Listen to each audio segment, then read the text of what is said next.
Hello lovely sewing people, I'm Hazel and today I'm going to show you how to make the Versatile Storage Caddy.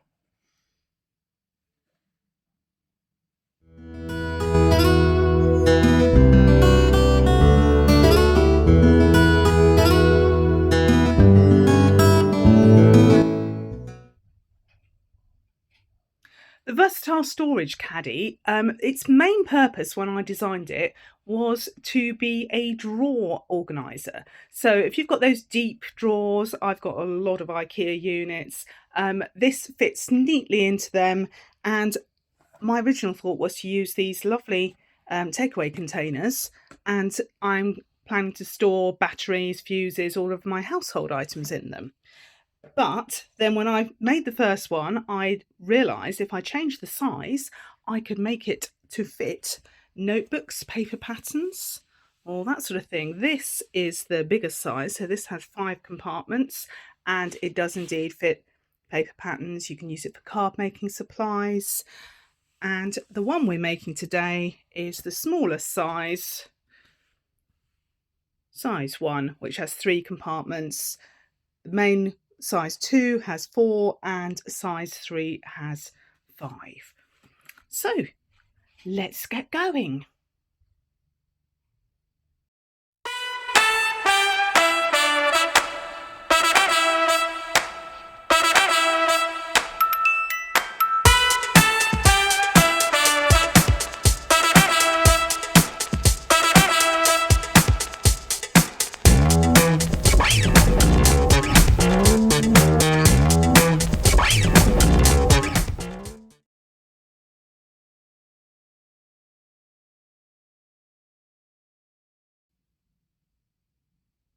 Before you begin sewing, I'm assuming you will have chosen first of all which size you're going to make, and you can see it's colour coded.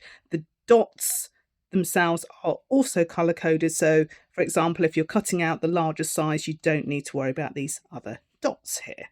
So for this video I'm making the smaller size because the other sizes are exactly the same, you just do it more times.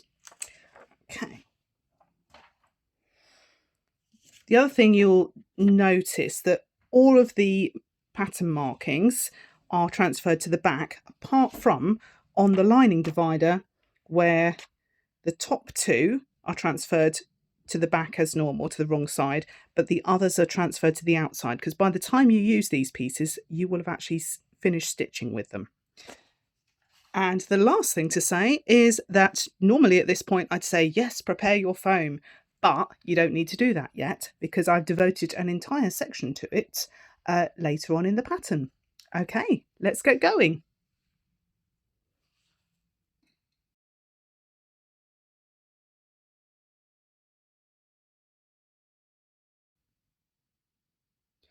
The first thing I'm going to do is make sure I am not accidentally using my end pieces here. You can tell the difference because they've got the notches at the top. Let's get rid of those.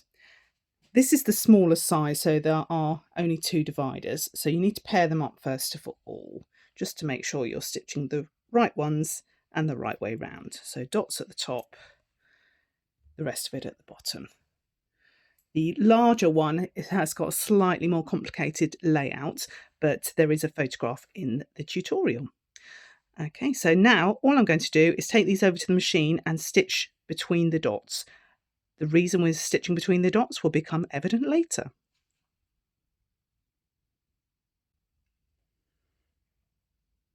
There we go, you can see I have stitched just between the dots there, which means this is free for a later point. Now what I'm going to do now is press these seams open.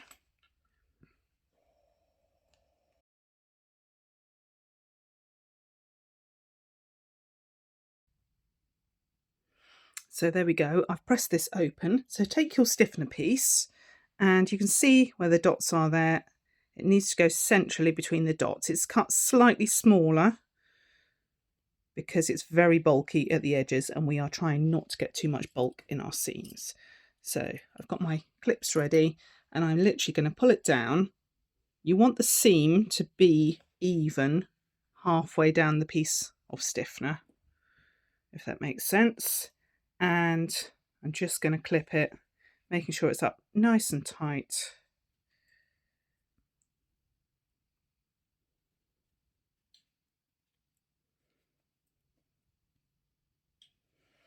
There we go. So everything else should be matched.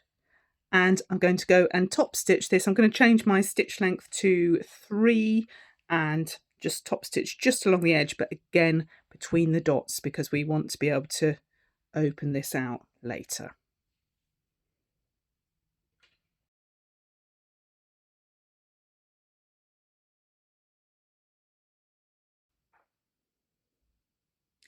The gussets are essentially going to be one long piece, but if you have a directional fabric, you'd want a seam in the centre so it's going the right direction on both sides. So that's why you've got the seam. I've paired mine up and stitched them. And we are yet again going to press the seam open.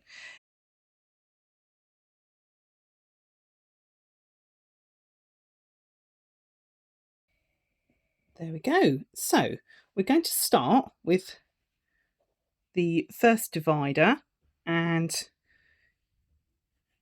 I'm going to put it so that the dots are at the top, and you can see there you've got the seam which will match up to that notch and the 2 dots here.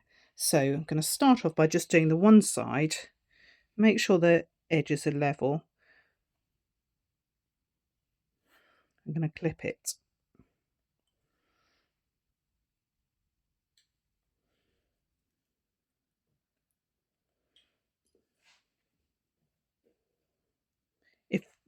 If in doubt with the dots, you can use a pin to go through and make sure that you have lined them up correctly.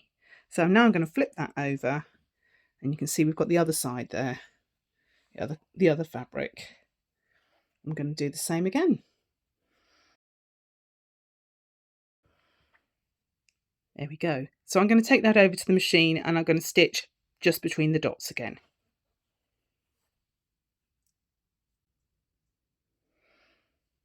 There we go. So you can see we've stitched just between the dots there. And now I'm going to get my next divider and matching the colour that we've just done, pop that down,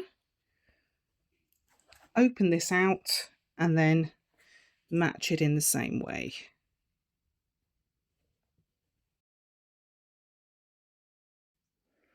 Then once again I'm going to flip it over, take the last gusset piece and pop it down.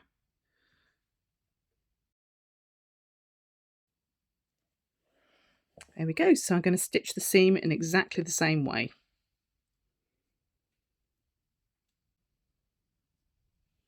There we go. That's the next one. So when you've finished with all the gussets, you can put your ends on and just match the colours that you have on each end. So one will go there, one at the other end, and then we're ready for the next stage. I'll just go and sew these and then I'll show you.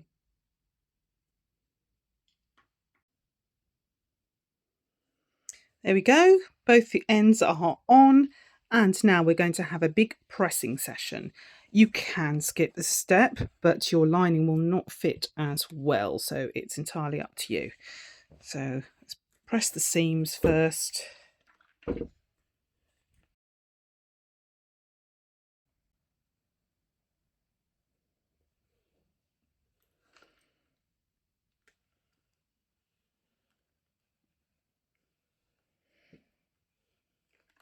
So this is where you're going to see me use my clapper, tailor's clapper, just to set the seams.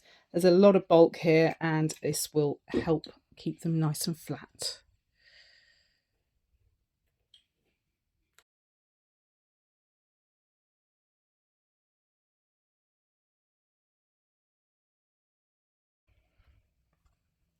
There we go.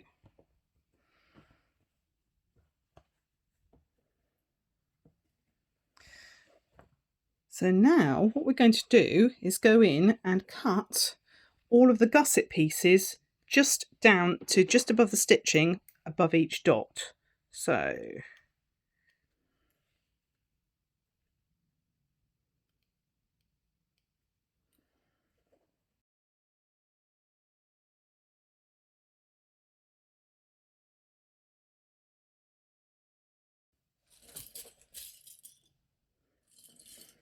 We're going to start from one end. Now this one at the ends, you want to match the notches at the top,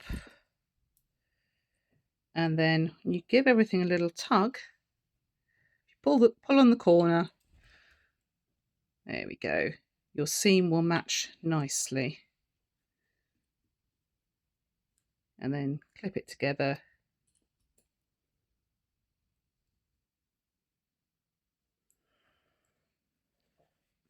So let's do the next one. The next one, the gusset, the divider will sit just below or just on the notch. So if you line up your two notches,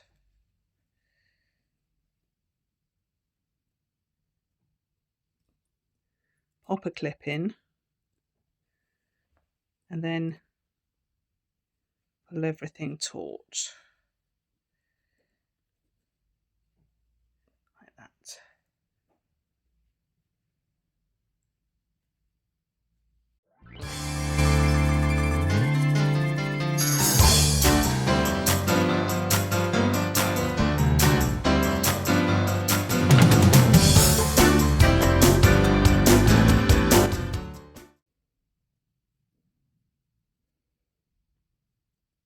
Okay, so I'm actually going to take you over to the machine to show you the stitching, because I have got a good method for if everything starts to try and pull apart. What you will find is, because this is attached at both sides, as you're sewing it will try to escape, and I will show you how to counter that.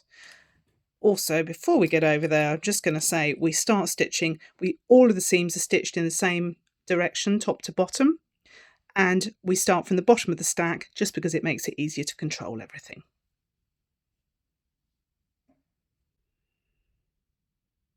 And here we are at the machine, and here is my stack. Now you can see I'm going to start stitching from the bottom because it makes it easier with all the clips, otherwise they get hooked around each other. So the first one is pretty easy because it's lining to gusset, so there's nothing in the way that's going to try and pull out of the way.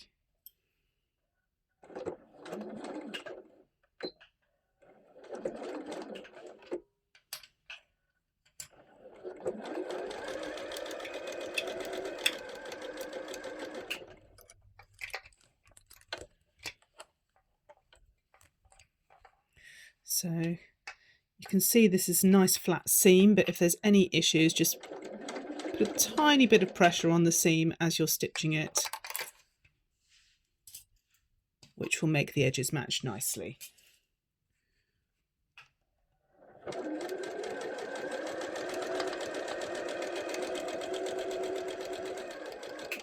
And you stitch down to the dot, and that's it.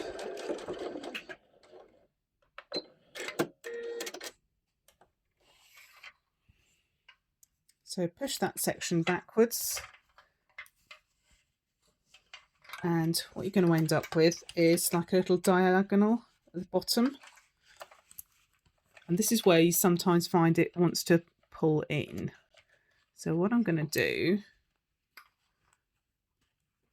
I'm going to hold that really tightly with my fingers before I put it under the machine.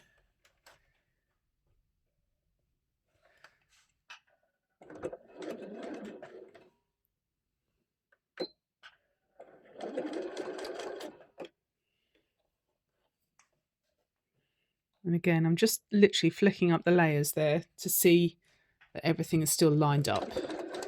You might need a hump jumper here. Mine is fine, but just in case.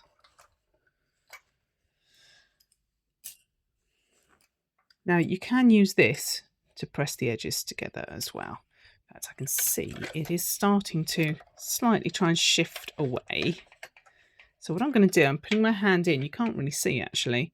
I'm putting my hand in,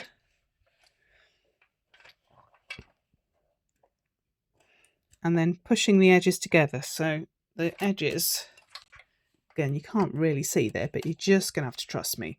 The edges are now more aligned.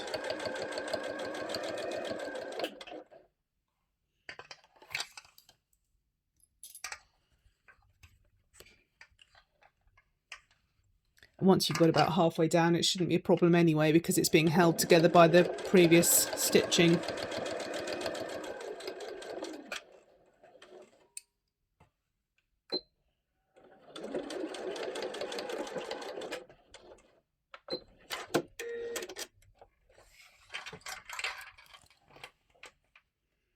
And that's all lined up nicely. So let's do the next one. So again, start off by making sure everything's together at the top. Hold it as tightly as you can in your fingers. Once you've got the seam started, you can always stop and have a look and then adjust everything again if necessary.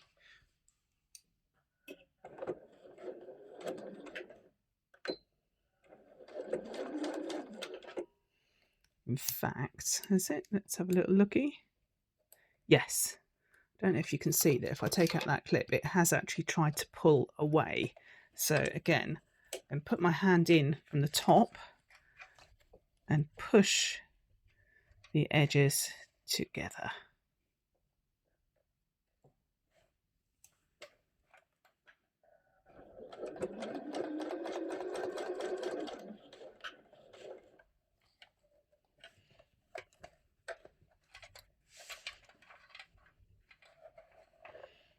That's it.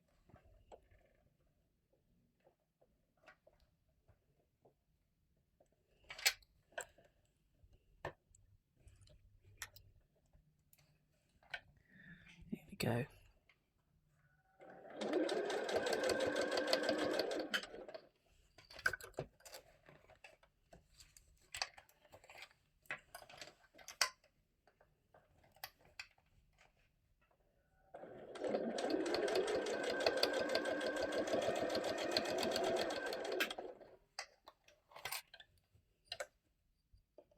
Keep checking. So if you've got one of these awls, they're really useful to be able to just pull things up.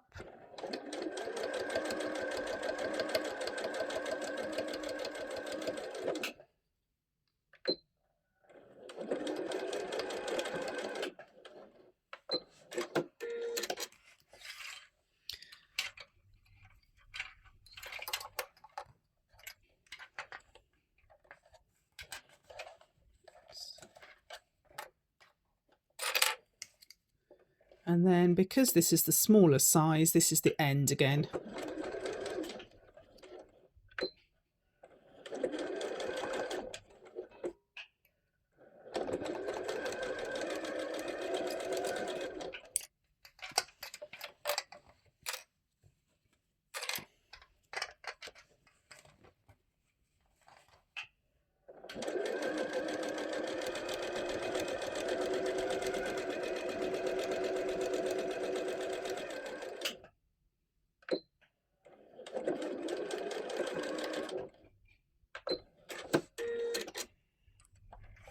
And then to do the other side, I'm just going to flip the whole stack over and repeat.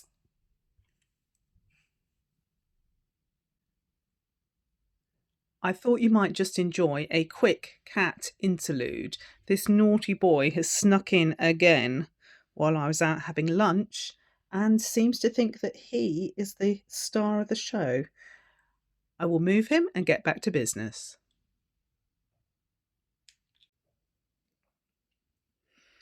And here we have it, the finished lining, and I am going to press everything. So I'll just show you quickly. By the way, there is a cat still in the space. He went out and he's come back again. So I might have to run off. So what I'm doing, because obviously it's hard to press everything open, I'm actually going to just press everything back. So both seams back from the, or both allowances back from the seam. There we go.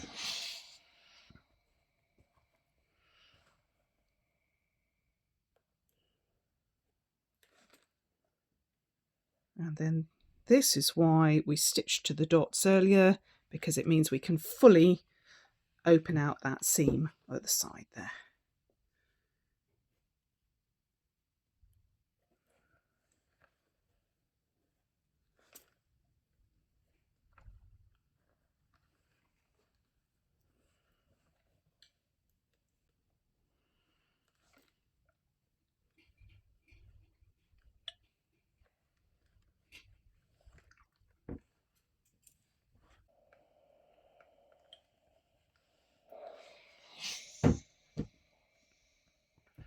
Okay, so we're all pressed open. So the last thing we need to do is clip off these corners. So flatten the seams out just for a second and clip.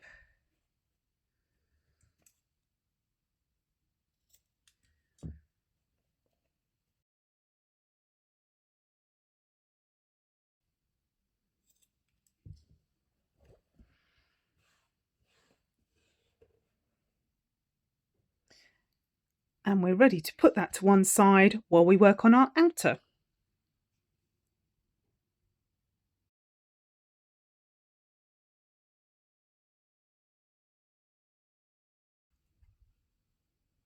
The first thing we're going to do to prepare our outer, I have suggested we pair up the fabric pieces and the foam pieces.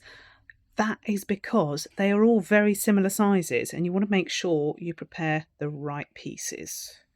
So, ends,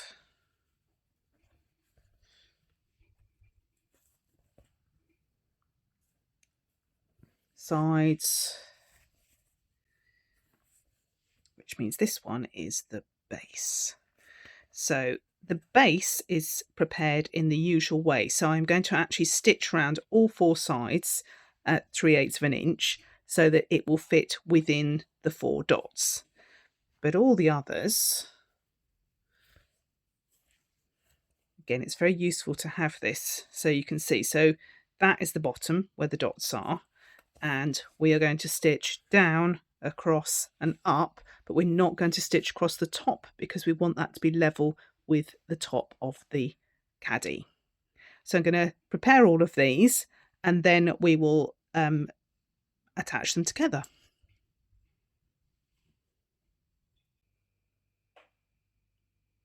And we are ready to prep the foam. Now, if you have a preferred method that is not this one, then please feel free to do yours. Just remember the foam needs to go right to the top of the side and the end pieces. So I'm going to pop those to one side for a minute. So this I am preparing as usual. This is the base, so it needs to sit between the dots there. So cut off the edges right up to the stitching.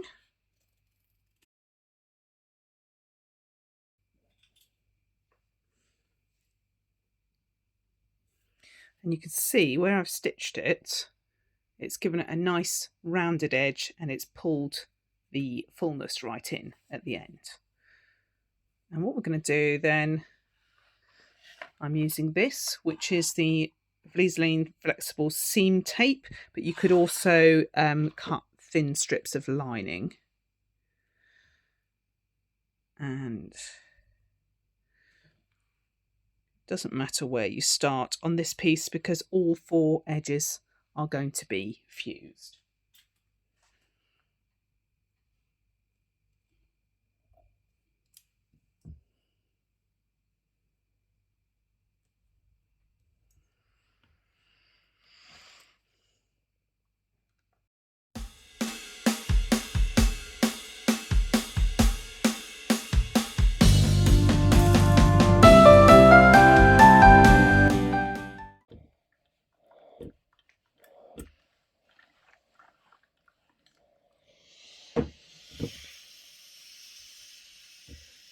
There we go.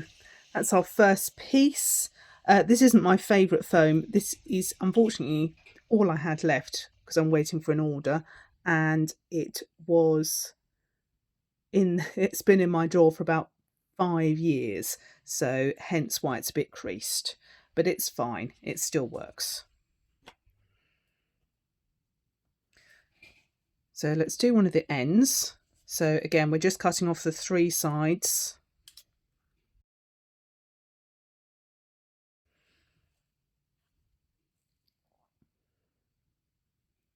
Then when you lay it down, make sure the top is right up to the top. You can clip it if you want to be sure that it doesn't move.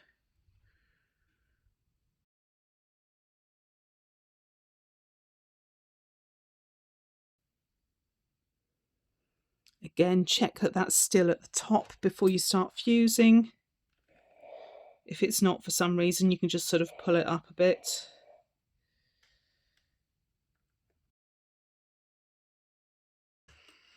And that's it. So just check that the last end is where it should be.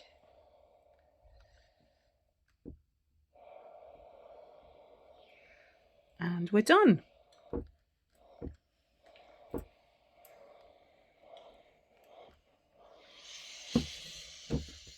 So I am going to go finish off these last few pieces, then we'll go over to the machine and I will show you, first of all, the stitching at the top, and then we will actually start joining it together.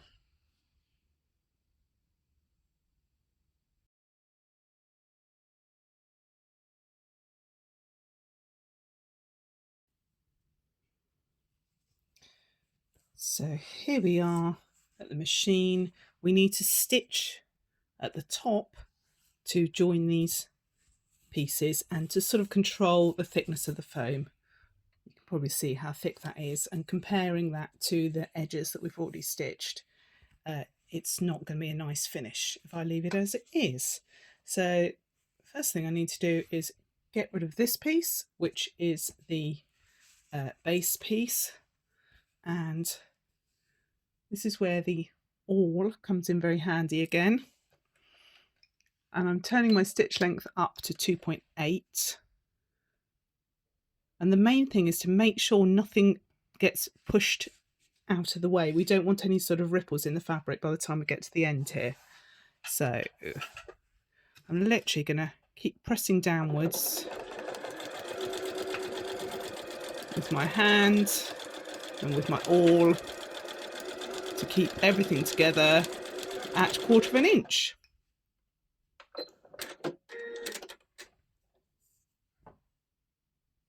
Let's put it there so you can see. There we go.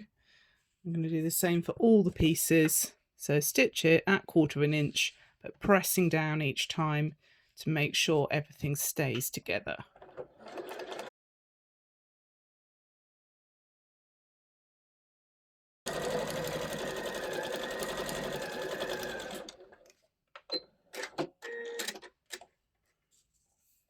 Okay, so now we are going to start with the base.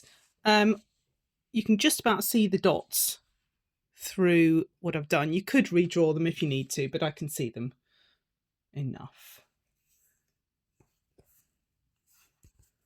So we're going to start with one of the side pieces. I'm going to turn the base over.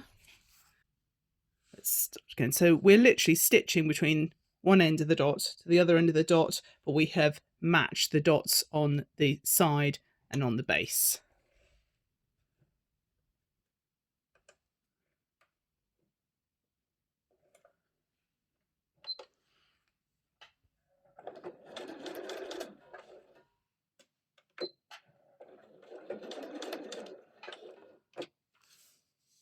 So what I'm going to do, again, I'm going to use the awl to press everything together. I have not put on my walking foot because I know a lot of ladies, a lot of sewing people don't actually have a walking foot because they're very expensive.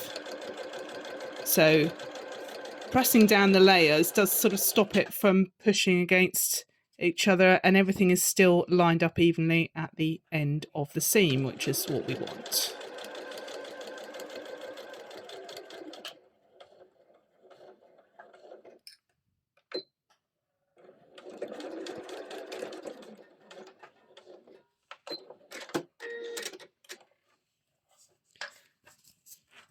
So let's open that out. I'm going to do the same on the other side.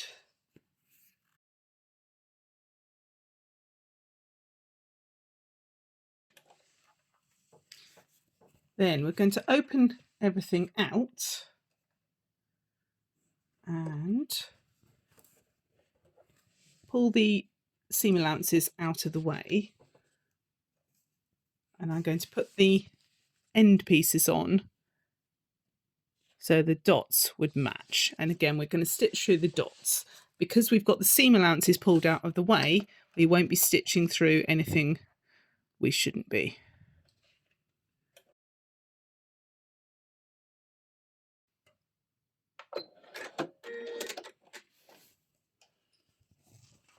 I'm going to do the other end.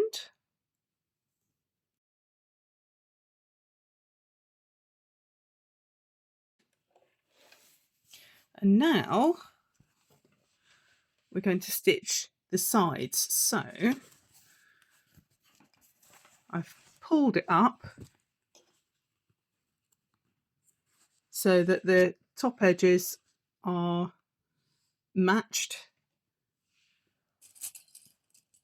I'm going to put a clip in just to hold that top edge to stop it from being pulled. And then I'm going to pull this side edge so everything is together. Again, pop a clip in. And you can see there at the bottom I've pulled it so that there's a diagonal, and I've pulled all the seam allowances downwards. And we're going to stitch from the top to the bottom on each of these sides.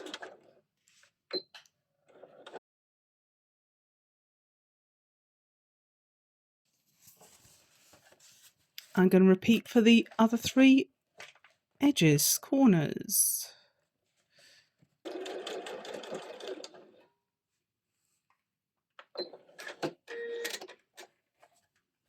Okay. And we can go back over to the desk and get to the next stage.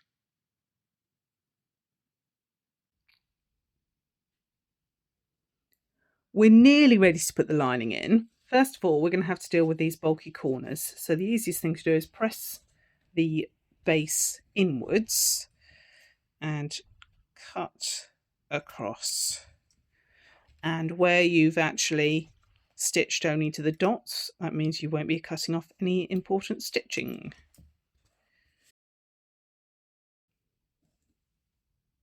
And now we turn through.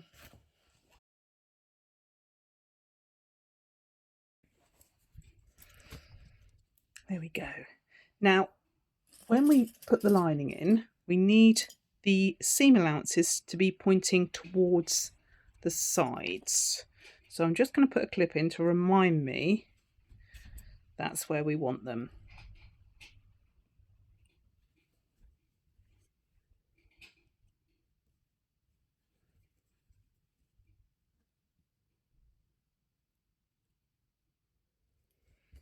Okay, so let's fetch our lining. And remember, the lining, we pressed all the seams open. So I'm going to start off by just popping it inside. And we're going to match the seam to the seam here. And I'm going to clip it just to one side. It doesn't matter which side. I'm going to do the same at the other end. So seam to seam and clip.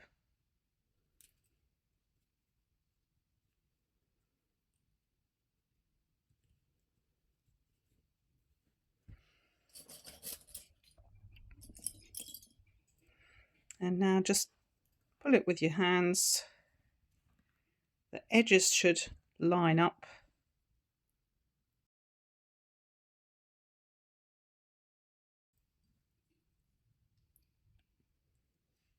There we go. You can put in as many clips as you feel you're going to need. I'm going to put a couple more in.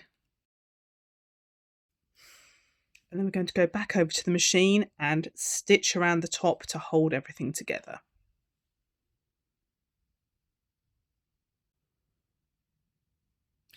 So the reason I'm showing you something as straightforward as stitching around the top is it is a little bit of a pain in the what's it to do.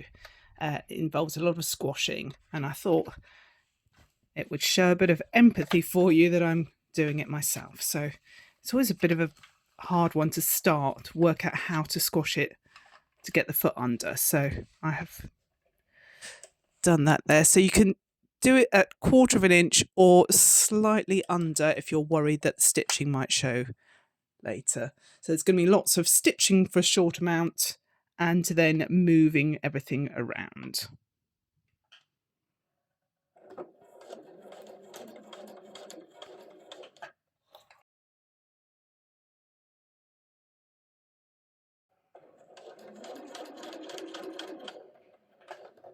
So stitch up to the corner seam and then you can pull round and make sure, because you can see this, the fabric and the outer are trying to pull, the lining and the outer, I should say, are trying to pull aside. So I've stitched to the edge and now I'm going to try and pull it round. And you can pull from underneath as well. There you go.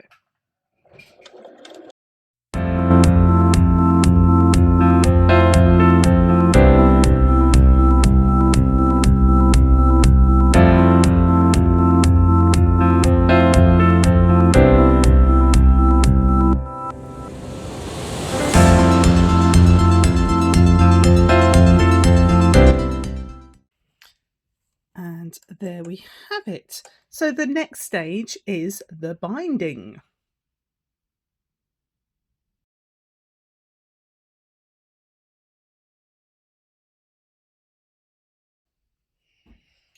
So we're going to make this binding like we do most bindings, apart from we're going to join both ends before we actually start pressing anything. So I'm going to go and do that now.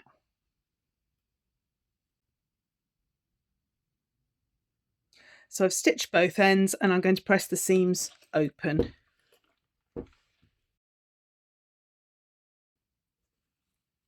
Then I'm going to fold the binding in half so the raw edges are together and the seams are enclosed, and I'm going to press that top edge, that folded edge.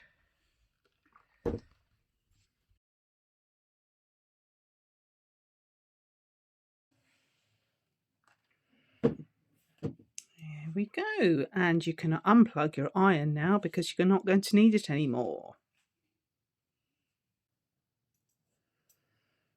So here we go. The best place to match the seams to make sure that they're not visible, obviously not at the front. I have matched mine to one of the seams for the gusset. So I can pop that in place. I'm just bringing the clips closer because I'd left them on the other side of the table. And clip that in. Now that means obviously it's not going to be the opposite seam, it's going to be the next one along. So again, I'm going to clip that. Now this binding is going to seem like it's loose. That's because it has to go to the outside, and it is the size of the fabric, not the size of the foam. So the foam is trying to push it inwards. So you're going to have to be sort of almost stretch the caddy before you clip it in place.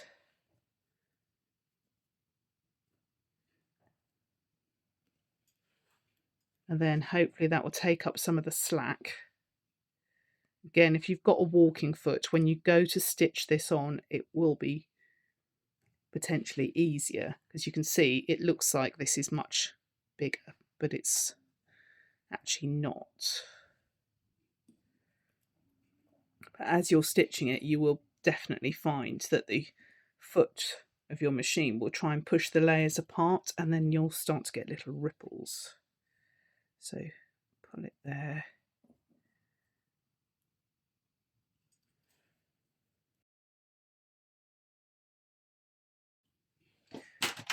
So what I'm going to suggest now is putting loads of extra clips in.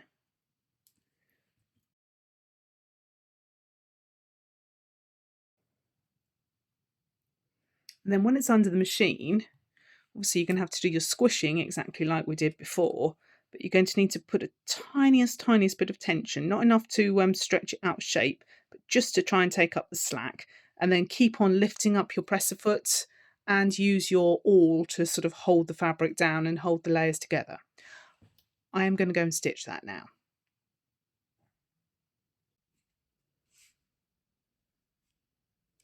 And here we have it. The reason I didn't... trying to see if I can get that to come into focus for you. I think it's trying to focus on the wrong thing. There we go. So the reason I didn't show you myself sewing is because I knew my hands would be right up near the machine, so you wouldn't have seen anything. But we did it without any puckers. So now it's really straightforward. Pull the lining up and put it down. I would just say, if you've got any really obvious little fronds or whiskers, give them a quick trim before you try and put the binding in place so they don't get trapped.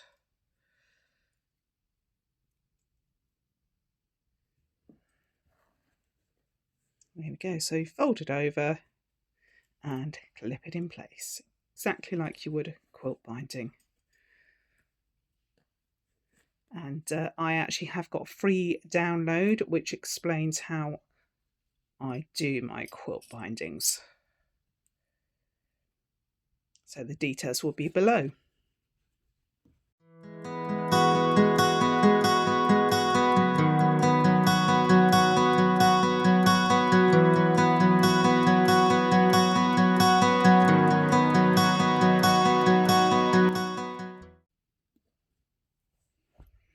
There we go. It's worth taking your time and playing with this to make sure you've got it nice and even before we get to the hand stitching, because that will make the hand stitching much quicker.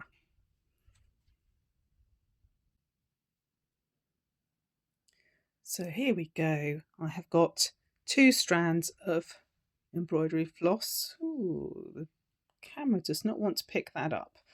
It is there, trust me. And I have put a knot in one end.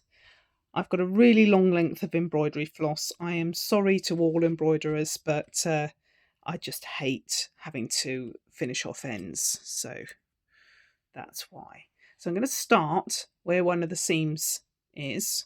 And I'm actually going to take a stitch into the outer fabric first. Then I can hide my knot underneath. And this is basically a running stitch. You can do something more decorative if you want to. You could put it under the machine if you want to, although it's going to be quite bulky. And then what I like to do, I've got a reasonably short needle, but you could use a longer one, is just, I would do 2 stitches at a time and then pull it through.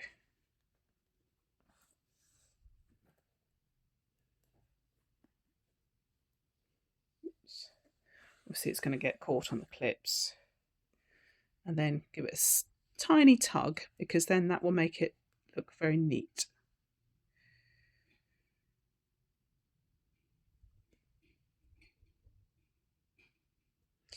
You can get a little gizmo that I've seen people use to make sure your stitches are very even.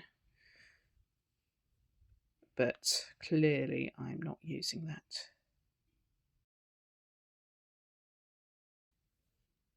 I'll do a bit more and then I will slow down the camera so you can see the effect of giving it that little pull.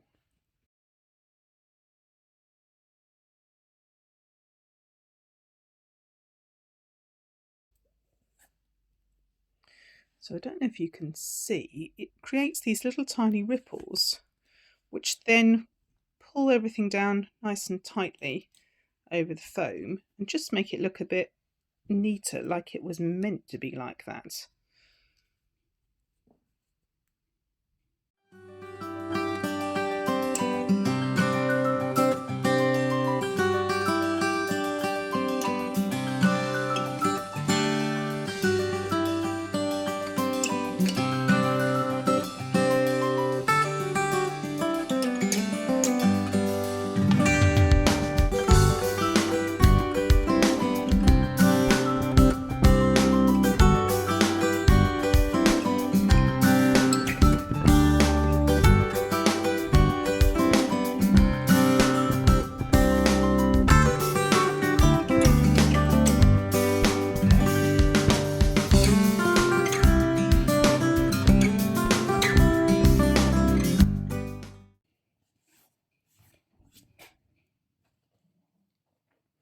And we're nearly at the end. I forgot to say a couple of things. First of all, rock the fabric with your offhand more than moving the needle. And second of all, if you are using a long piece of thread, remember to regularly move the needle so you don't get a worn spot.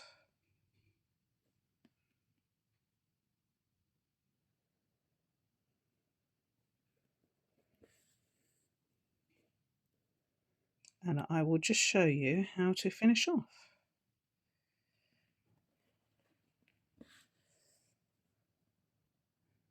So that worked out perfectly. I'm going to come through to the other side. Oops, put that in. Come through to the other side. I'm going to try and come out in the seam here. So I don't know if you can see. The needle is coming out in the seam, but also below the binding. So I'm going to pull that tight, make sure it all looks nice, and then straight away I'm going to take a tiny little stitch into the seam and come out again.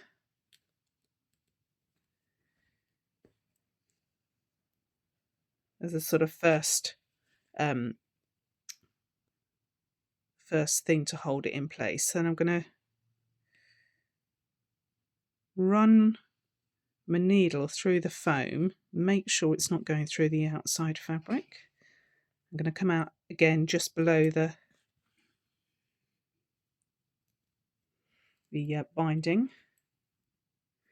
Now, if you've got a fabric that's pale and then just has a few bits of pattern, then you can be careful where you actually want your needle to come out.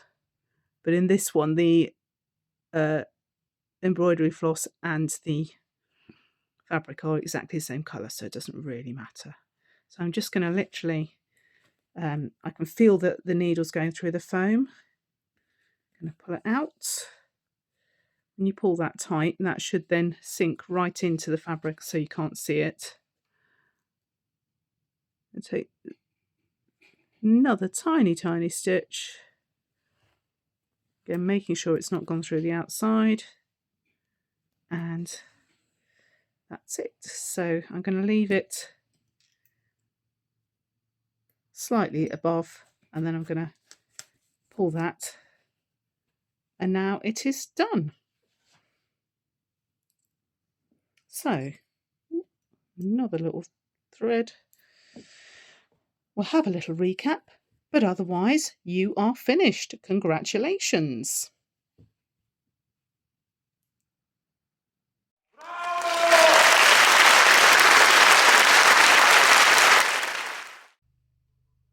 So congratulations to you. You've made it to the end of the video. So I'm hoping that means you have a versatile storage caddy of your own in one of the 3 sizes. On my socials, I will be putting on loads of photographs of how I'm using mine around my house, with all sorts of different ideas for it. I hope you are going to put some pictures on yours and then I can see what you've made. Like and subscribe. Follow me on here, follow me on Facebook, Pinterest, Instagram, and other than that, happy sewing.